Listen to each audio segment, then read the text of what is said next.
Now let's take a closer look at these steps of the Ultimate Photography tool.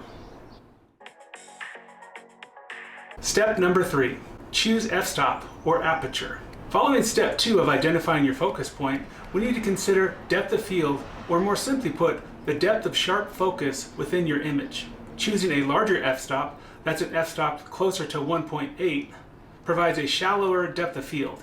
In most cases, this will blur the background, whereas a smaller f-stop, an f-stop that's closer to f22, will allow the entire image to have focus, although there are limitations on depth of field. For our f-stop, we can choose something like f4 to really have a sharp focus on our foreground but blur the background, or f14 or f16 to give us that sharp foreground, midground, and background focus throughout the whole image. Tips for using this step. Number 1, consider what elements within your image need to be in focus. Number 2, experiment with different f-stops and you decide based on your own creativity, artistic choice, and style.